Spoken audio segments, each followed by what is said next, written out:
So this evening I wanted to maybe expand a little, maybe clarify a little some of the points in the commentary on violence and non-violence.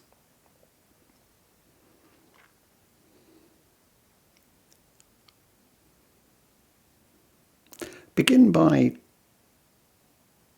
pointing out the way that when we're talking about violence, not necessarily so much amongst each other, but as violence tends to get talked about and represented in the media, in popular culture, by politicians, whatever. It's generally individualized. It's generally that there is a somebody who we can identify and blame. That's the same whether it's within our own nation, criminals, bad people, bad ideas, or internationally in terms of wars. And of course we can try, and we do try, to quantify that, crime rates, casualty statistics, and then we can make arguments about whether violence is increasing or decreasing. But in a sense, all these are strategies of just keeping the violence away from us. And in one sense, obviously, that's perfectly natural. Violence is always someone else. Our life should just roll along.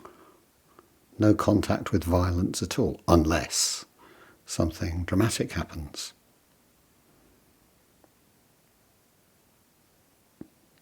And that's a problem because life's not like that. Violence isn't like that.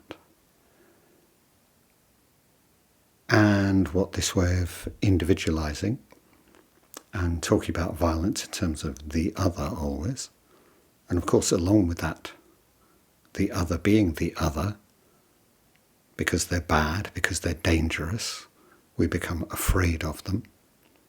And so the fear and the othering tend to go together. And they're both ways of pushing the violence away, keeping it away from us. Because while it's safely somebody else, somewhere else, that's okay. And of course you see breakthroughs, where that facade cracks a little. I think Western Europeans felt it quite strongly. The outbreak of the Ukraine war, suddenly there were all these, blue-eyed, blonde, white people leaving their country, fleeing for their lives. That was shocking. Or maybe the intensity and the frequency of the images around the razing of Gaza. Just so much more in our face than we used to. But in general, this pattern holds. We other, because that's where the danger is. That's where the problem is. And the real problem with this is that it masks our own relationship to violence, which is real and total. Always. We are violence. We're the inheritors of violence. Violence responds to violence. And one way we can talk about this pushing away, this turning away, this not seeing, this shutting our eyes, and I'm talking about this in active terms, is ignorance in the Buddhist sense. Ignore-ance, as I sometimes write it and like to say it. It's active. It's not something, I just didn't know. Well, I didn't know because I had my eyes tight shut and I had my fingers in my ears and I was looking the other direction anyway. So no. And this separation, this othering, is a kind of key form of ignorance. And of course that's what we all do all the time. Hopefully in tiny ways, our own violence. Hopefully we're not starting wars. Hopefully we're not dropping bombs on people.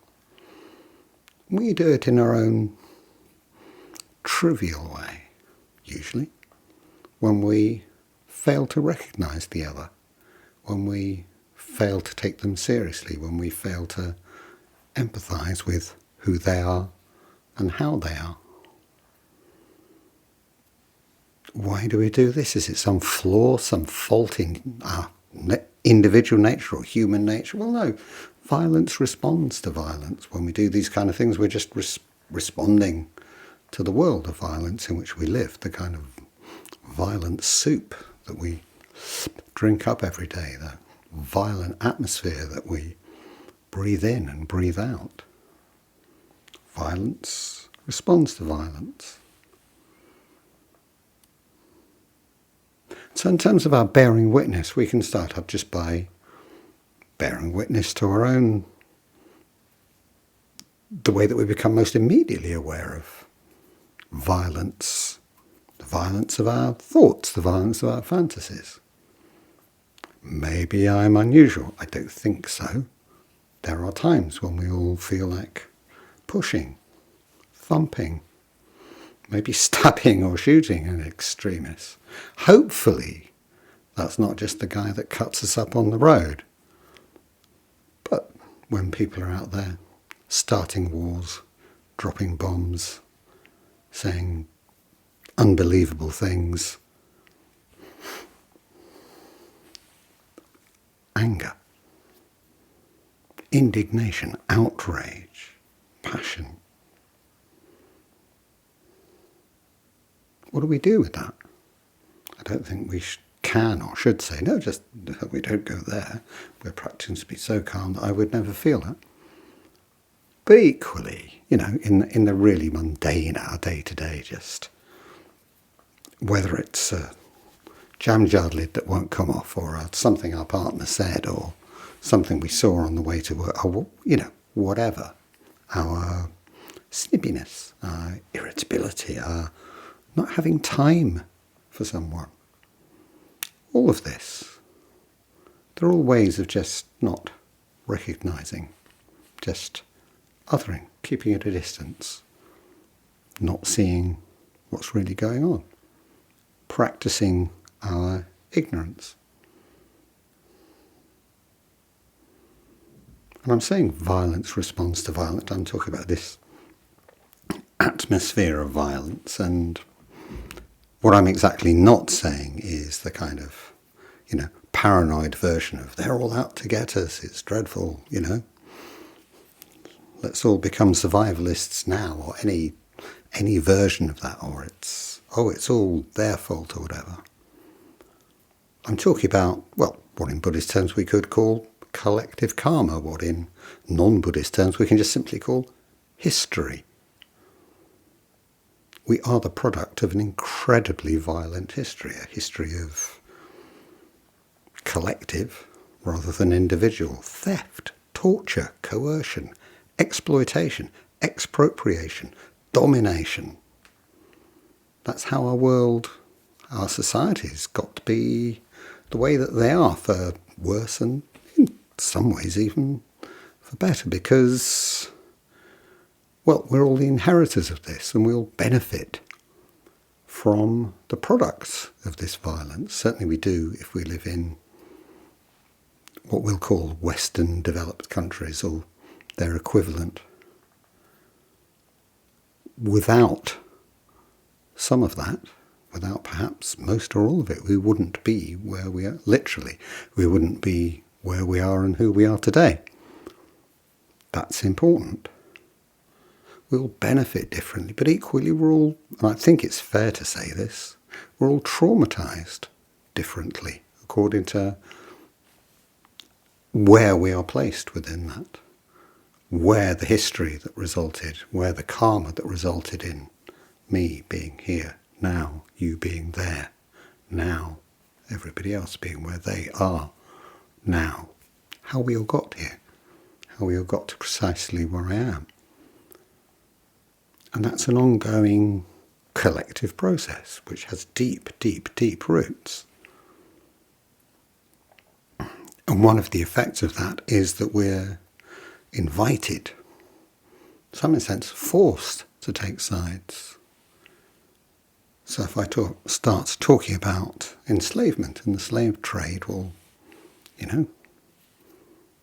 Which side am I on, implicitly, by being placed there? Yeah, well, let's pick up on that for a moment.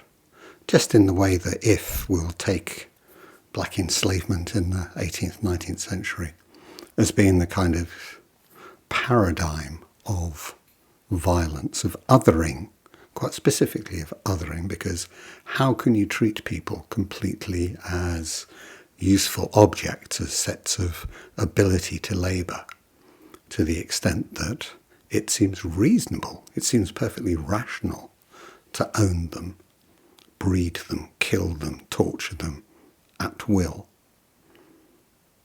for your own purposes. And then be terrified. Be terrified that they will be coming for you if they possibly could. This total othering, total fantasy of complete separation. They are, with the stories we tell about them, whoever they are not like us. They do not think like us. They do not feel like us. They're not capable of doing what we're doing, so they must be kept in their place. And of course, if that absolute version of violence and othering is incomparable, still, it's only 1/3 of that particular story.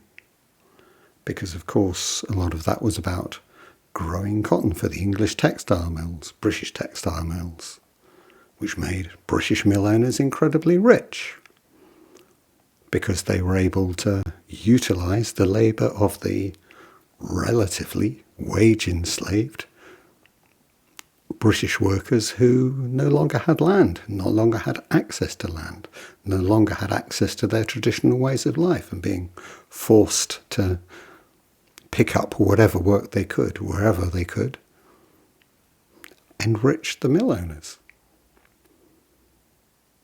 And that's only the second part of that story, because the third part, of course, is that this was part of the destruction of the traditional dominance of India as the textile superpower. So that instead of India supplying the world with textiles, and even in our names in England, muslin, calico, these are all names which refer directly to the actual Indian textile trade, which was completely destroyed by Britain, so that India itself became a net importer of British textiles.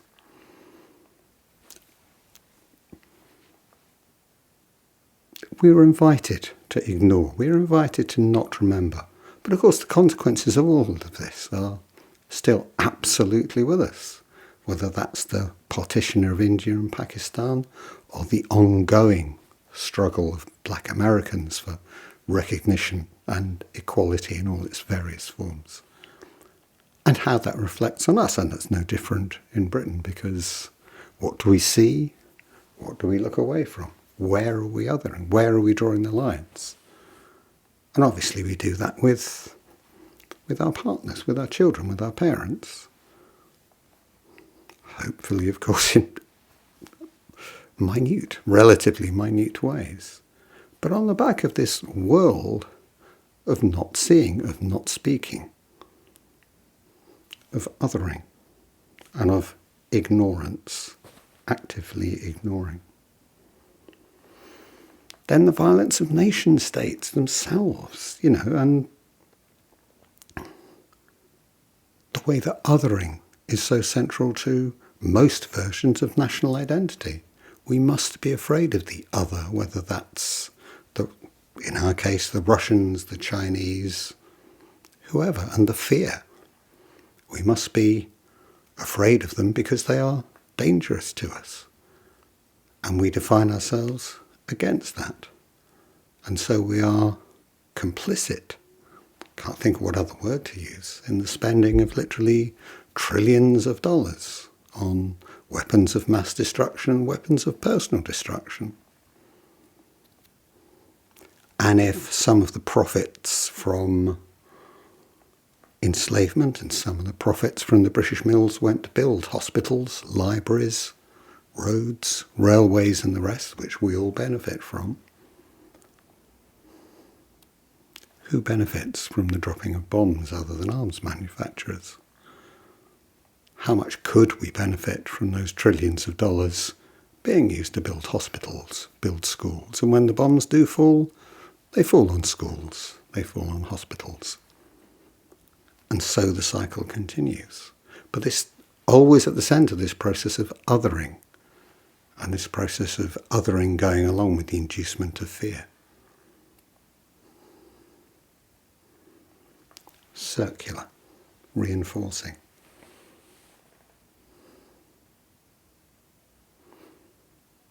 And so we have to own, we have to acknowledge these forces active in our society towards the fantasy of separation. That you are different from me, that you don't matter in the way that I do. In the way that it's okay to turn away, it's okay to ignore you. It's okay for you to suffer. It's okay for me to say, well, you don't really suffer in the way that I do, do you? It's different for people like you. And this is universal. So we need to be able to bear witness to those forces and the activity of those forces. But of course, we also, and this is the turn, this is the really important point, we'll need to bear witness as strongly to the forces within us, within our relationships, within our lives, that work in the opposite direction. The forces of empathy. Really, actually just stopping to recognise each other and how the other might feel in this situation. The forces of solidarity, where we say, well, yeah, we are alike. We're not the same. We don't necessarily want the same thing. But we work together. We work to do what needs to be done. And sometimes we can call those the forces of love. Deep empathy, deep connection. And sometimes they're just the forces of sharing being human, or sharing being a sentient being, in the way we treat an animal, or a plant, or a mountain. How do we bear witness to these? Well, in a sense, begins right back on the cushion with each moment of zazen. Each moment where we can open to and acknowledge those. We can call it an energy, we can call it a force towards solidarity, towards empathy, towards non-separation from other beings. That I don't necessarily need more than you, that I don't necessarily need to be afraid of you. In fact, why would I be? To just meet.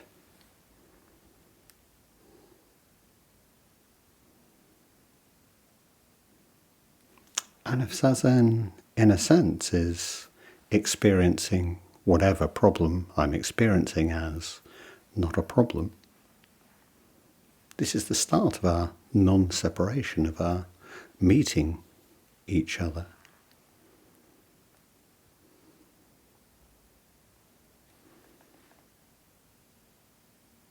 So if we need to be willing to oppose, and to be honest, I think we do need to be willing to oppose those forces, great and small, which would tear us apart, this collective karma, this legacy of violence which continues always. If we do need to find ways of opposing, challenging, calling out, standing up against those forces, because they are infinitely destructive of this reality of non-separation, this fantasy of separation, fantasy of otherness, fantasy of fear, then the challenge and the difficult bit is to do that without creating othering in itself, without living in fear of whoever we're identifying as the problem in this sense, and understand that the problem is not them per se, but always the situation in which we find ourselves collectively. How do we do that? It's infinite. It's ongoing. But it is something we begin in each moment of Zazen.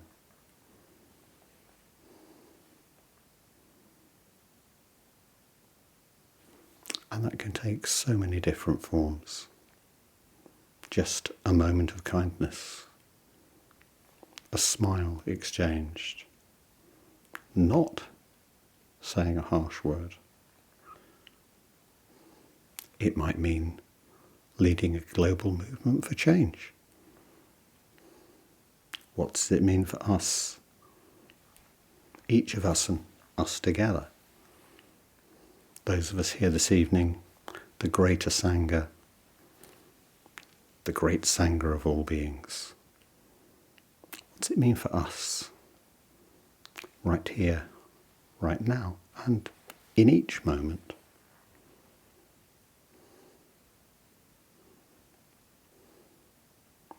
Let's begin with some Zazen.